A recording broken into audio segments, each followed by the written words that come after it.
Graça e paz, irmãos. Que Deus, na sua infinita misericórdia, possa vir de encontro a cada um de nós nessa noite.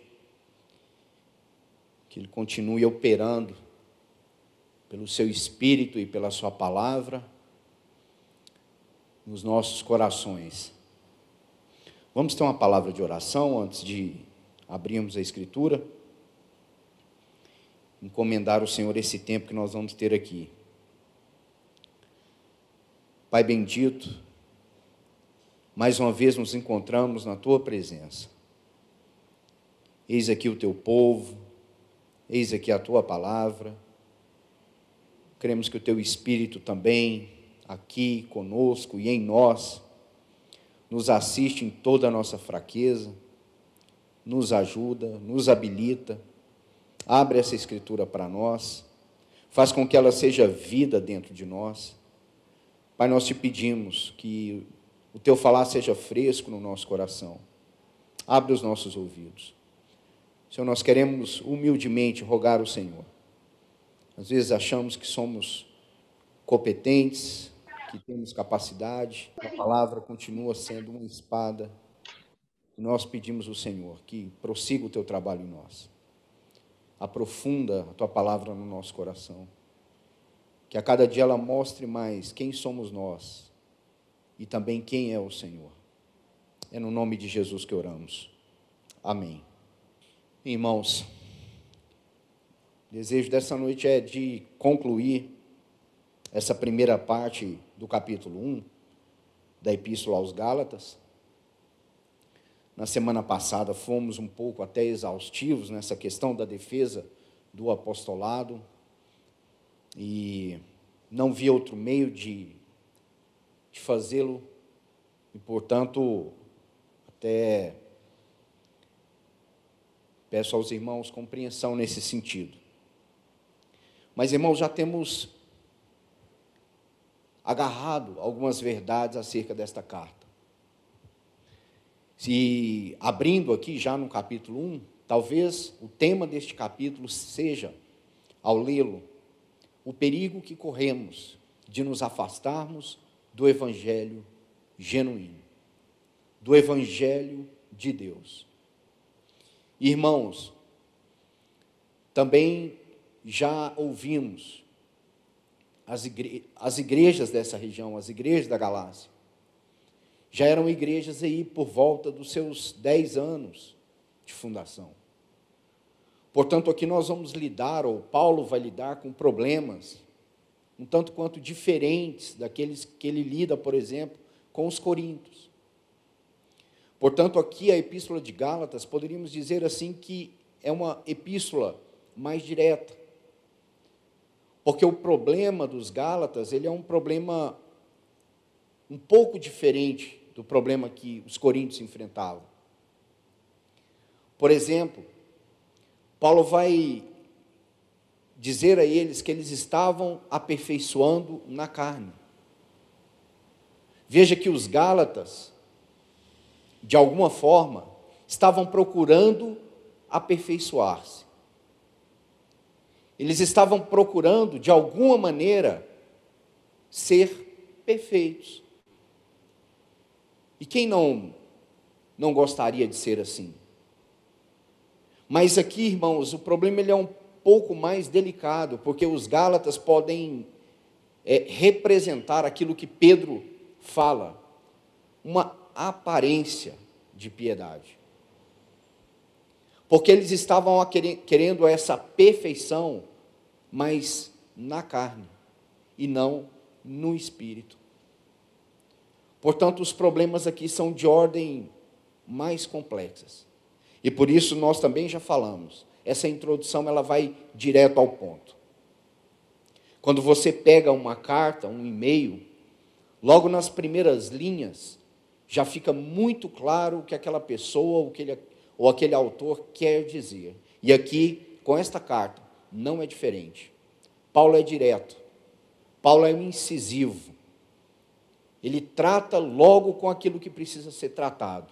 Então, num primeiro ponto, vimos sobre a defesa do apostolado. E hoje, eu gostaria de tratar com os irmãos desses 4 versos. Versos 2, 3, 4 e 5.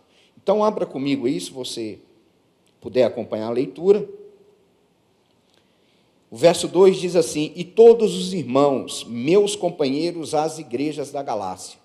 Essa é uma característica de Paulo, né? Paulo é um apóstolo, chamado pela vontade de Deus, não pela vontade dos homens, mas ele sempre faz referência aos irmãos e companheiros, aqueles que estavam junto dele, porque Paulo recebeu do Senhor o chamado para o apostolado, mas ele sabe muito bem que essa tarefa é árdua demais para ficar apenas nos seus ombros. Então ele sempre faz menção de irmãos, companheiros. Quando você vai ler as cartas, você vai ver muitos nomes que Paulo cita, porque ele traz esses companheiros, esses irmãos, no seu coração. Como eu disse na semana passada, irmãos, embora a igreja de Gálatas vai ser duramente repreendida, Paulo chama de meus filhos. Filhos amados, que foram gerados pela pregação e pelo poder do Espírito, por meio da palavra, então, na vida do apóstolo Paulo. O verso 3, ele inicia com uma saudação: graça a vós outros e paz, da parte de Deus nosso Pai e do nosso Senhor Jesus Cristo, o qual se entregou a si mesmo pelos nossos pecados, para nos desarraigar deste mundo perverso, segundo a vontade de nosso Deus e Pai, a quem seja a glória pelos séculos dos séculos. Amém. Então veja como ele começa: graça a vós outros e paz. Essa é uma saudação que ao longo do tempo, os cristãos, como é que eu posso dizer, aplicaram ela ao seu cotidiano. Muitas das vezes nós nos encontramos, vemos os irmãos e falamos assim: graça e paz. Graça e paz. E, irmãos, às vezes nós precisamos refletir sobre aquilo que falamos, tão apressadamente. Porque Paulo começa dizendo, então, que essa graça e essa paz provém de quem? Provém de Deus. Graça e paz provém de Deus. E graça tem um aspecto extremamente importante nessa carta. Muitos já tentaram definir graça: favor imerecido, favor voluntário de Deus, um alcance de misericórdia, Deus se revelando em Cristo. Muitas tentativas de tentar definir o que é graça. Pedro, escrevendo seu evangelho, capítulo 1, verso 14, ele diz que o verbo, o Logos, que era Deus, que estava com Deus, antes da criação de todas as coisas, ele diz que esse Logos, essa palavra eterna, bendita, se fez carne. E ele diz que quando esse Logos que se fez carne, habitou nesta terra, ele carregava uma característica, porque ele era cheio de graça e de verdade. A profecia dizia que a graça extravasou nos lábios do nosso Senhor. Então João diz: ele habitou entre nós, cheio de graça. Paulo vai dizer também que essa graça se manifestou. A Tito ele vai dizer isso. Tito capítulo 2, verso 11. Que essa é uma graça que se manifestou a nós, com uma característica em especial: salvadora. A graça de Deus se manifestou salvadora a todos os homens. Porque, como o próprio Paulo diz, todos pecaram e carecem da glória de Deus. Portanto, essa graça não vem de nós. Essa graça vem do próprio Deus. Ele vai escrevendo aos Efésios dizer que esta graça de Deus, que se manifestou salvadora, esta graça que é Cristo mesmo, que é o verbo que se fez carne. Paulo, escrevendo aos Efésios, ele vai dizer assim: essa graça, a graça foi dada a cada um de nós. Essa graça chegou a nós. Essa graça foi manifestada a nós. Essa graça foi revelada a nós por Deus Pai em Cristo Jesus. E ele diz mais, e essa graça, no capítulo 1, verso 6 de Efésios, será louvada eternamente, porque ali ele coloca uma palavra aliada à graça, porque ele diz, para o louvor da glória da sua graça. Glória, outra palavra associada à graça, porque a graça de Deus é gloriosa. Então Paulo diz, para o louvor da glória de sua graça. E o escritor aos Hebreus também vai dizer que o trono de Deus é um trono de graça. Ou seja, ele está dizendo que a graça de Deus para conosco está firmada num trono. Ela não pode ser removida, ela não pode ser tirada. Por isso ele diz assim, achegamos com confiança perante o trono da graça. A graça nos mostra o estado em que nós nos encontramos, reconciliados, de forma que a graça é o penhor e a garantia da nossa justificação. Portanto, irmãos, ao dizer essa frase, graça e paz, Paulo só pode dizer paz, porque nós fomos alcançados pela graça do nosso Deus. A condição que provém de um estado de alguém que foi alcançado por esta graça, é que agora ele está em paz. Paulo diz isso em Romanos capítulo 5, verso 1, justificados, pois, mediante a fé, temos. Veja, não é teremos, temos. Justificados, graça de Deus, mediante a fé, temos paz com Deus. E por que essa paz com Deus é importante? Porque, irmãos, por mais que na nossa experiência natural, nesse tempo, nós enfrentemos lutas, adversidades, à semelhança do nosso Senhor, nós podemos nos alegrar com uma verdade: nós temos paz com Deus. Porque um dia não havia paz entre nós e Deus, porque nós pecamos. No Gênesis, houve uma promulgação, quando Deus diz assim, o meu espírito não pleiteará mais com o espírito do homem. E não havia mais paz, mas graças a Deus, por mais que a circunstância presente seja adversa, nós podemos ter certeza de uma coisa, entre nós e Deus, que é o reto juiz, que é o Senhor, Criador de céus e terra, que tem poder para julgar e lançar toda e qualquer iniquidade na condenação eterna, entre nós e Ele, há uma paz, firmada para sempre, por causa da obra redentora de Cristo, na cruz do Calvário. Por isso Paulo diz assim, justificados, temos paz. Não tínhamos paz, agora temos paz, porque fomos justificados pela fé. O Senhor Jesus, relatando isso no Evangelho de João, capítulo 14, verso 27, ele diz, deixo-vos a paz. Qual paz? A minha paz. Ou seja, de que ele, sendo a propiciação pelos nossos pecados, ele fez paz, de uma vez por todas, para nós que estávamos debaixo de condenação.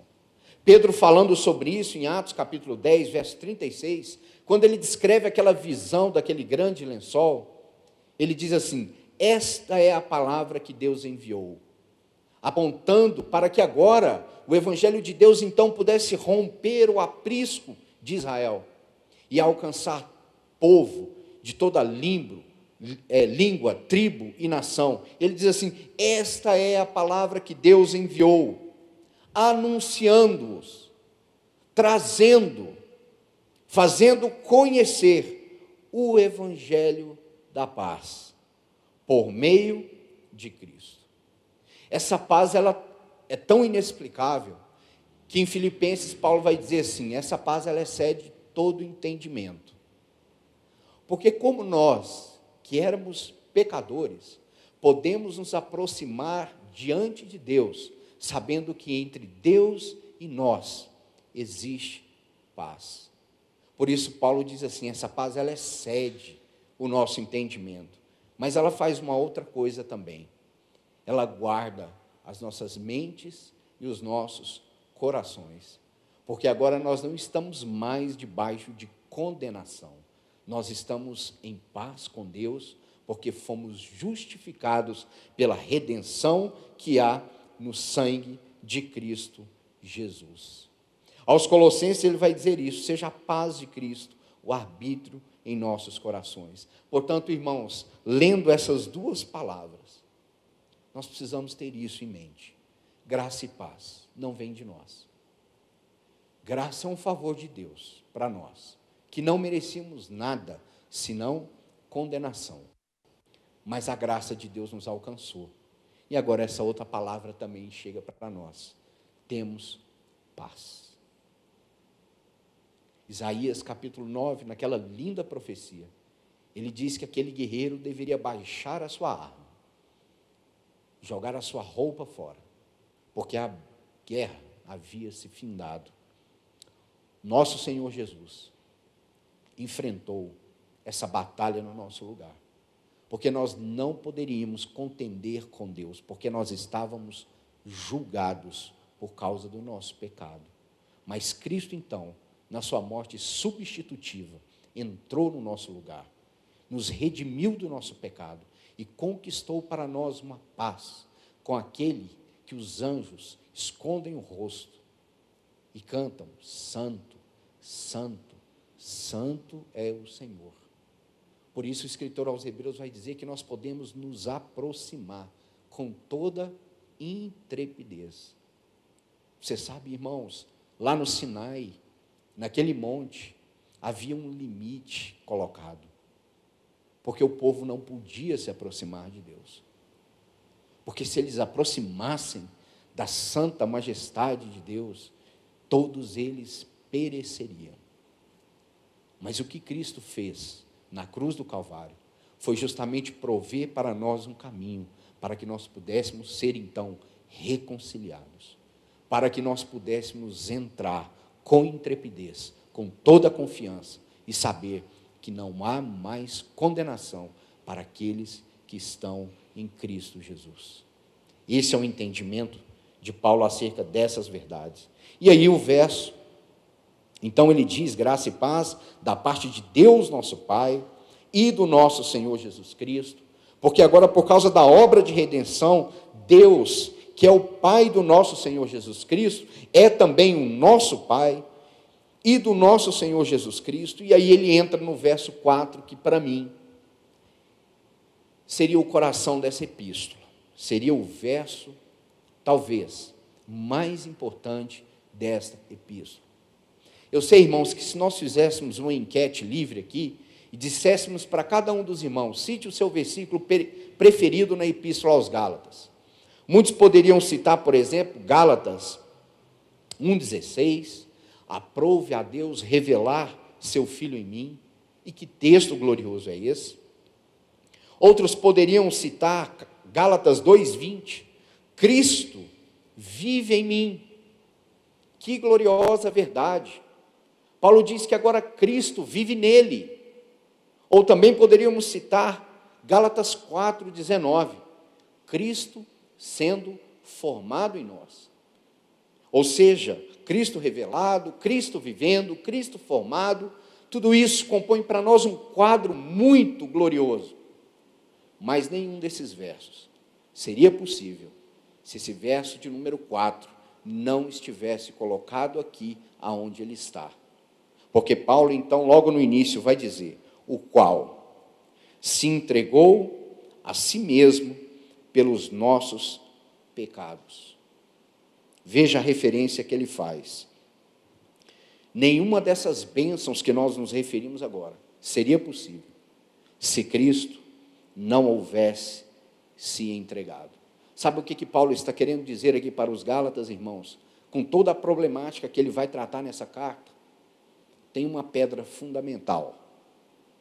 É como se alguém constrói um grande prédio, e lá na torre, no ponto mais alto desse prédio, ele coloca ali um grande monumento. E toda a imponência daquele prédio é destacada por este monumento. E aqui Paulo está colocando um grande monumento para as igrejas da Galácia. Uma verdade da qual eles não deveriam jamais se desviar. Cristo se entregou pelos nossos pecados. Não há nada que nós possamos fazer para melhorar isso. Não há nada que nós possamos fazer para ajudar em alguma coisa. Cristo completou a obra de uma vez por todas. Portanto, Paulo aqui coloca de forma agigantada o fato de que nenhuma obra pessoal, nenhuma obediência a ritos da lei, porque aqui, irmãos, o que nós entendemos que eles estavam correndo perigo, é que eles não estavam se opondo ao Evangelho. Isso é um dado muito precioso, por assim dizer. Porque as igrejas da Galácia não estavam resistindo, mas eles estavam querendo então misturar esse Evangelho. Sim, Jesus é o Senhor, Jesus é o Messias, mas ele também é judeu. De forma que a perfeição, então, para eles, era o Evangelho de Cristo Jesus, mais a observância dos mandamentos da lei. Então, como essas duas coisas poderiam andar juntas? Então, Paulo coloca esse texto aqui, como um grande monumento, de forma, irmãos, que nenhum de nós pode acrescentar nada à obra expiatória de Cristo Jesus na cruz do Calvário. Foi Ele que se entregou pelos nossos pecados. Não fomos nós. Não tem mérito nosso.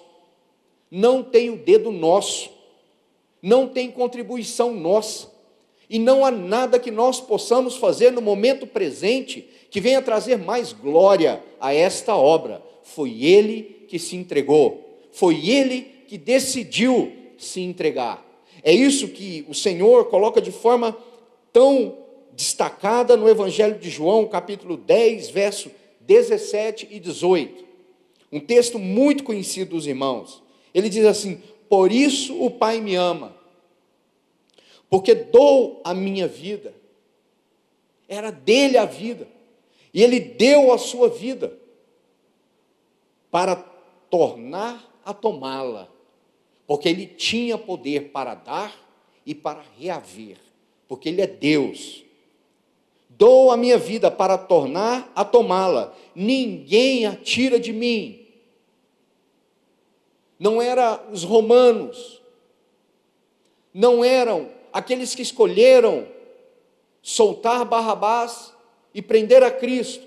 Ele diz: não, ninguém a tira de mim, mas eu espontaneamente, voluntariamente a dou.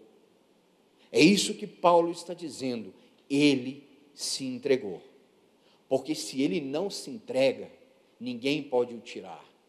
Se ele não doa a sua vida, ninguém pode tirar a vida do Senhor, porque ninguém mata Deus, ninguém pendura Deus no madeiro, mas ele entregou a sua vida, ele deu a sua vida. É isso que ele está dizendo, e deixando muito destacado: eu tenho o poder a dar a ela, e também tenho o poder para reaver. Essa é a minha vida, porque ninguém tem poder de tirá-la. Eu voluntariamente a dou. E Paulo está deixando isso muito destacado, de forma que isso, por um lado, humilha o nosso coração, como nós aprendemos aqui com o nosso irmão há poucos dias. A graça, ela nos perturba, porque ela nos humilha, irmãos, porque nós temos dificuldade de receber algo sem dar algo em troca. Às vezes alguém nos dá algo e nós logo queremos retribuir. Às vezes recebemos o favor de alguém e aquilo já nos incomoda a responder aquele favor. Mas como nós podemos dar a Deus algo em troca da sua graça e da sua misericórdia. Deus não precisa de nada. Não há nada que nós possamos dar a Ele que corresponda à glória e à santidade do seu caráter. Como diz o salmista, o que eu vou dar ao Senhor por todo o bem que Ele me tem feito? Ainda que dessemos todo o mundo, todo o nosso ser, toda a nossa riqueza, ainda que tivéssemos os tesouros todos da terra, que daremos nós ao Senhor? Aquele que deu a sua própria vida e a reaveu, é Senhor sobre tudo e sobre todos. É daí que Paulo então parte. Ele se entregou pelos nossos pecados. João, na sua primeira carta, capítulo 2, verso 2, ele vai dizer: ele é a propiciação pelos nossos pecados. Uma outra maneira de lermos esse texto: ele fez com que Deus fosse propício a nós. Por isso o escritor aos Hebreus vai dizer que convinha que ele fosse tentado em todas as coisas, a nossa semelhança. Sabe por quê, irmão e irmã? Tendo sido tentado na carne em todos os aspectos da sua humanidade, ele pode nos salvar totalmente, completamente. Não existe área da nossa vida que ele não pode salvar. Seja o nosso corpo, seja a nossa alma, seja a nossa mente, seja o nosso espírito. Ele é o nosso Salvador completo. Ele é o nosso Senhor por inteiro. Ele pode nos salvar perfeitamente, completamente, porque Ele então é essa propiciação pelos nossos pecados. Paulo torna isso ainda mais glorioso na carta aos Romanos, no capítulo 5, verso 8. Um outro texto também que vocês conhecem bem. Ele diz assim: Deus prova seu próprio amor para conosco pelo fato, em realidade, que Cristo morreu por nós. Quando? Sendo nós ainda pecadores. Para que ninguém pudesse dizer assim: eu estava quase chegando lá. Paulo diz assim: Deus prova o seu amor. Porque o Pai deu o seu Filho para morrer por nós, quando nós éramos ainda pecadores, inimigos, separados. Irmãos, esse é um ponto que Paulo quer deixar muito claro aqui para os Gálatas.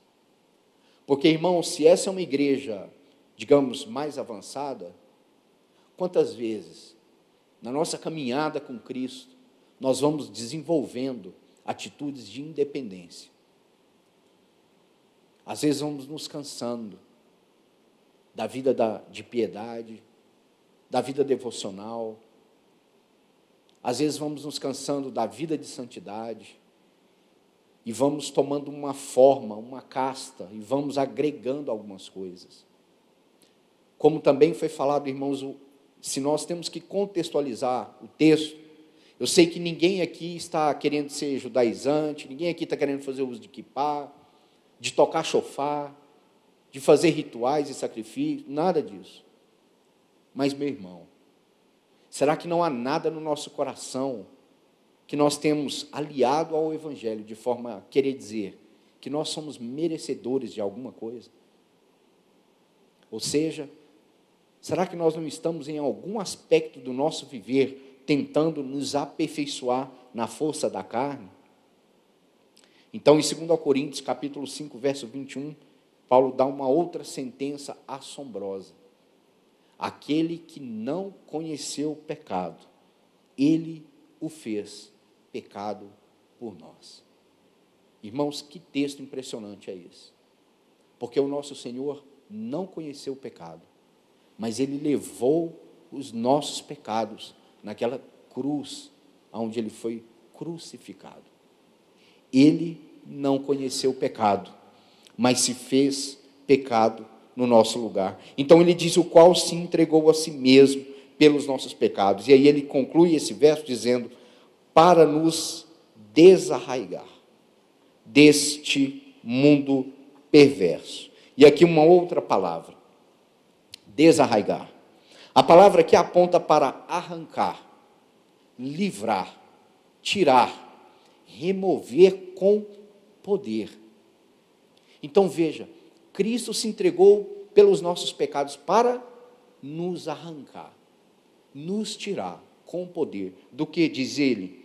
Deste mundo perverso. E a palavra mundo aí, eu gostaria de fazer um destaque, irmãos, porque a palavra aion aponta para um presente momento, um mundo presente. Fala de uma esfera que domina o tempo presente. Lembra quando ele escreve aos Romanos, capítulo 12, ele diz assim: não vos conformeis com este século. Esta é a palavra. Não tomem a forma. E aqui ele está dizendo para os irmãos da Galácia que o Senhor se entregou pelos nossos pecados para nos tirar com poder deste mundo perverso. Irmãos, e que mundo nós estamos vivendo nesses dias? Alguns têm dito que nós estamos vivendo no tempo da pós-verdade. Não há mais verdade. Por isso é tão importante nós voltarmos e lermos a Escritura e deixarmos que o Espírito Santo solidifique essas verdades no nosso coração. O próprio Paulo diz: não me cansa de dizer a vocês as mesmas coisas. Porque nós vivemos num tempo, irmãos, onde tem sido muito falado que o Evangelho por si só não é suficiente, que nós temos que agregar outras coisas. Aos irmãos que já são salvos há talvez 30 anos, 40 anos, nós vivemos um período de crise na chamada teologia da prosperidade. Mas agora nós demos um passo para frente e chegamos na teologia do resultado. Ou seja, o seu esforço e o seu mérito coloca Deus numa condição na qual Ele não tem outra alternativa, senão te abençoar. E quantos são aqueles que estão sendo, nesse tempo, lançados a tantas coisas, principalmente no mundo virtual, para agregar, então, essas coisas ao Evangelho. Por isso, nós precisamos voltar a esses princípios. Essa palavra, então, tem essa conotação. Eu gostaria de dar 2 destaques para essa palavra. Em Atos, capítulo 7. Esse capítulo de Atos é muito importante para quem quiser conhecer mais sobre a visão de Paulo, o evangelho que Paulo anunciou. Porque, irmãos, já foi compartilhado aqui, muito daquilo que Paulo desenvolveu nas cartas vem daqui, de um discurso. Estevão, homem cheio do Espírito Santo. Sabe o que nós vamos encontrar aqui? Verso 10 do capítulo 7. Ele vai falar sobre José. E diz que José, pelos seus outros irmãos, foi vendido, porque ele foi invejado. Mas olha a palavra que ele usa aí. E livrou de todas as suas aflições. Esta é a palavra. Foi tirado, foi arrancado de suas aflições. E nesse mesmo capítulo, verso de número 34, Israel no Egito. Diz o Senhor que, quando o seu povo estava cativo, ele viu o seu povo, ele ouviu o gemido do seu povo. Então o texto diz que ele desceu. Para quê, irmãos? Libertar, tirar, arrancar com poder do Egito. Paulo está dizendo: nós fomos tirados deste mundo mau, deste mundo perverso, de maneira final e poderosa, pelo fato de Cristo Jesus ter, então, morrido pelos nossos pecados. A morte e a ressurreição de Cristo é um evento tão poderoso, que quebrou as cadeias da morte, rompeu os poderes sobre os quais éramos escravos do pecado e éramos, por natureza, filhos da ira, e nos fez filhos de Deus. Lembra, Colossenses 1,13, Paulo diz assim: ele nos tirou de um império de trevas. Essa palavra império traz a ideia de que nós estávamos debaixo de poderes, de autoridades espirituais. Nós estávamos debaixo de um poderio. Ele diz assim: ele nos tirou do império de trevas com poder e nos transportou para o reino do Filho do seu amor. E escrevendo aos Coríntios, capítulo 2, se eu não estiver enganado, verso 14, depois os irmãos conferem, ele diz assim que agora ele está nos conduzindo numa grande marcha triunfal, porque ele venceu esse império de trevas e nos libertou. E agora, como um general que vinha vitorioso da batalha e trazia os despojos, ele está nos conduzindo em triunfo, em vitória, porque ele venceu, e a sua vitória é agora também a nossa vitória. De forma, irmãos, que um império de trevas que eu e você não podíamos absolutamente nada contra esses poderes. Cristo Jesus, na cruz do Calvário, triunfou sobre todos eles. E agora ele nos conduz nesse grande triunfo da glória, da graça de Deus em Cristo Jesus. Portanto, quando Paulo termina essa sessão, ele diz assim, que o Senhor então se entregou para nos desarraigar deste mundo perverso, segundo a vontade de nosso Deus e Pai. Ele fez isso, porque isso aprouve ao Pai. Ao Pai agradou moê-lo. Ele disse, a minha comida e a minha bebida é fazer a vontade daquele que me enviou. Portanto, como nós falamos na semana passada, o escritor aos Hebreus vai dizer que ele é o apóstolo e sumo sacerdote da nossa confissão, porque ele é aquele que trouxe boas novas de salvação a nós. Então, Paulo diz, ele se entregou segundo a vontade de nosso Deus e Pai. Ele cumpriu tudo o que era a vontade e o desejo do Pai. Por isso, quando ele foi batizado, passando pelas águas, os céus se abrem e uma voz se ouve. Este é o meu filho amado, em quem eu tenho todo o meu prazer.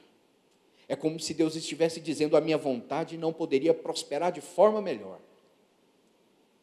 Ninguém poderia me prover uma alegria como essa, como esse filho perfeito, varão aprovado, Senhor Jesus, que é homem, mas também é Deus, e que na sua humanidade foi plenamente aprovado por não ter tido ou cometido nenhum pecado. Então, há esse veredito deste filho bendito, aprovado por Deus. Então, a sessão vai terminar com Paulo dizendo, a quem seja a glória pelos séculos dos séculos. Ou seja, Paulo está dizendo, o amor de Deus é algo tão grande, que deverá ser louvado por toda a eternidade, por todo o sempre. Não haverá outra coisa que não louvar a glória desta graça, louvar a glória deste amor, louvar a glória desta vida doada, desta vida entregue, que não é só uma vida entregue, mas é a vida do nosso Senhor Jesus Cristo, que morreu na cruz, sim, mas ele ressuscitou.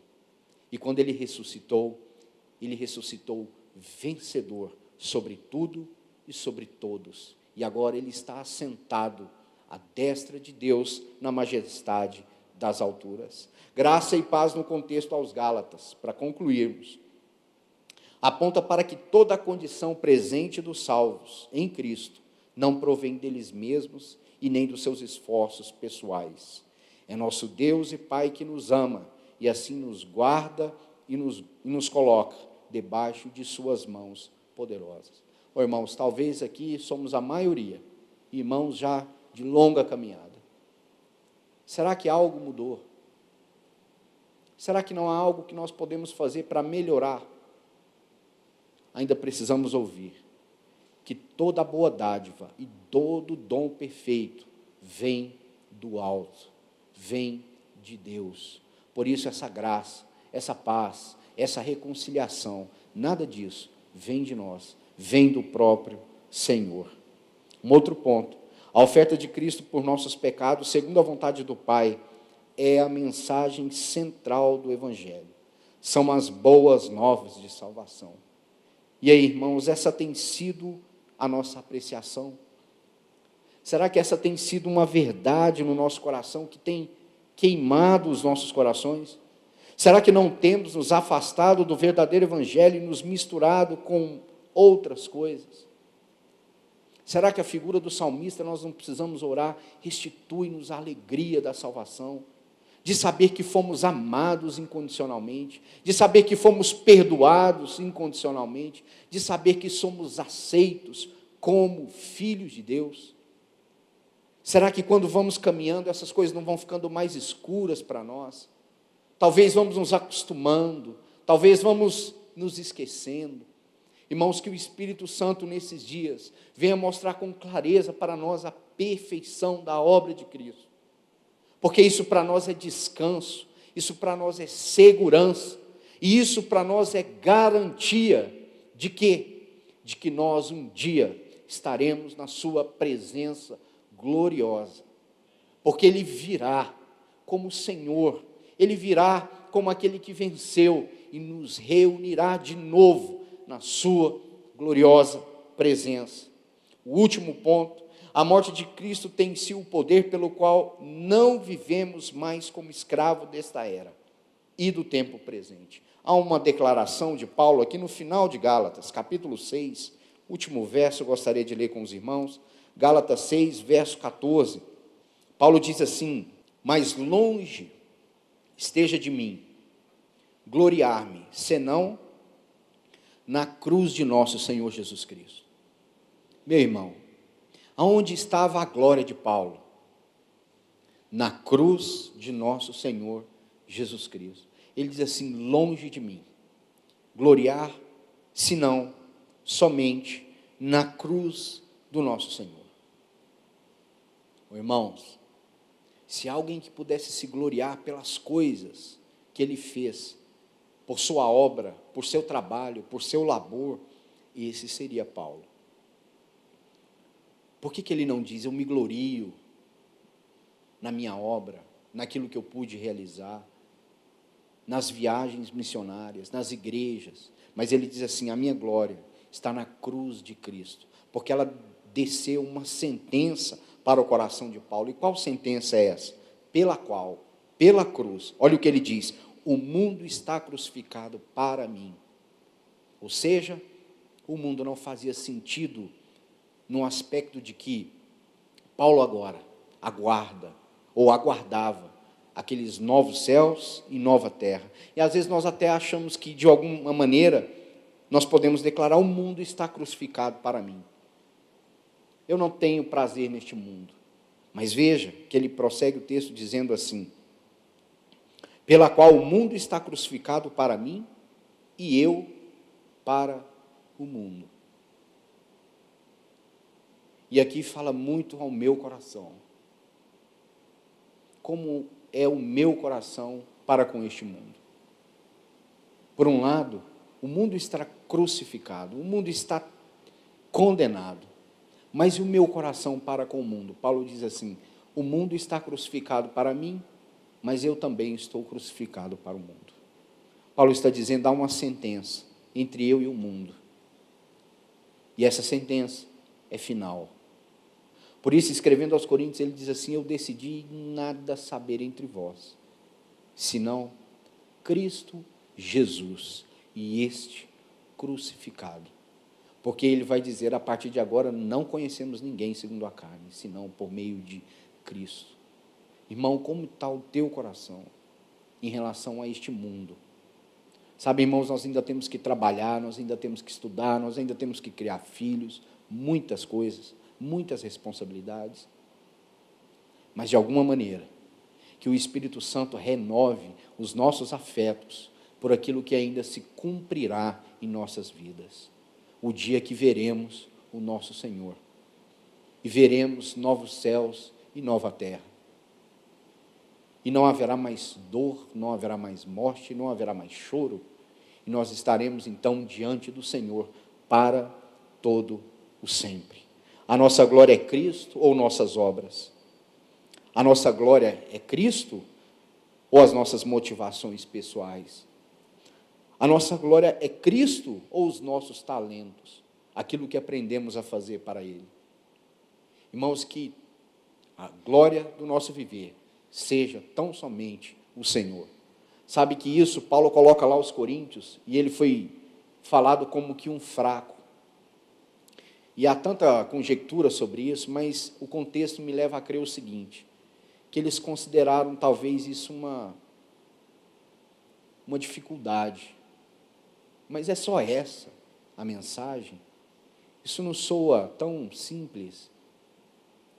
Paulo disse assim, eu não preguei entre vós com linguagem persuasiva e nem com ostentação, mas ele disse que a sua mensagem se resumia em uma única coisa, que Cristo morreu pelos nossos pecados, e essa era a sua glória.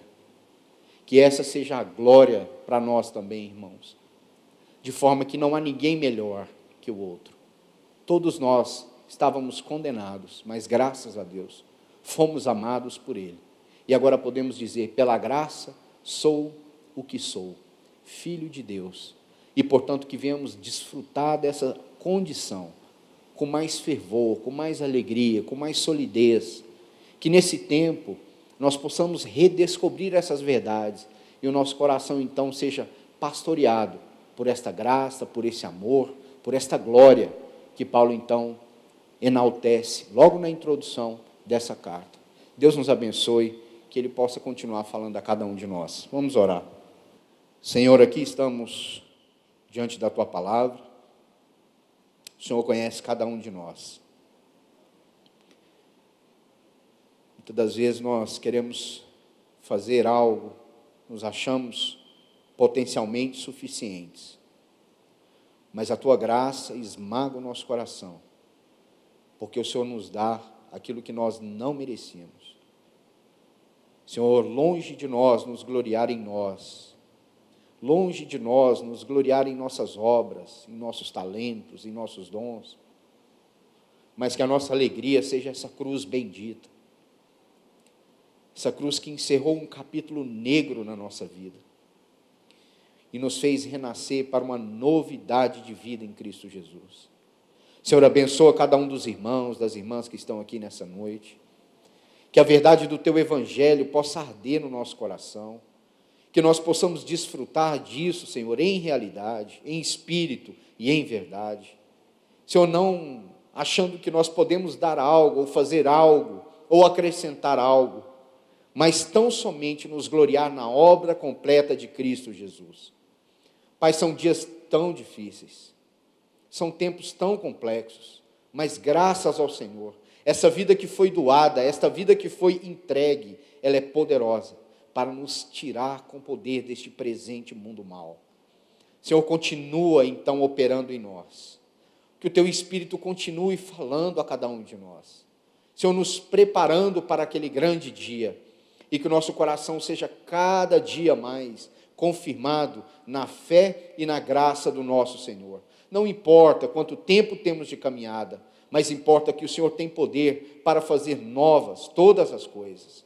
Ó Pai, nós entregamos a Tua palavra em Tuas mãos e pedimos ao Senhor, renova ela dentro de nós. Não só essa que ouvimos agora, mas quantas verdades gloriosas do Teu Evangelho já ouvimos há muito tempo, e essas coisas estão dentro de nós, Senhor, talvez silenciadas, aplacadas. Senhor, como Paulo diz, é um depósito bom que deve ser guardado, por isso reaviva, Pai, reaviva esse bom depósito no nosso coração, para que a nossa esperança seja firmada tão somente no Senhor. Nós oramos, Pai, no nome de Jesus. Amém, Senhor.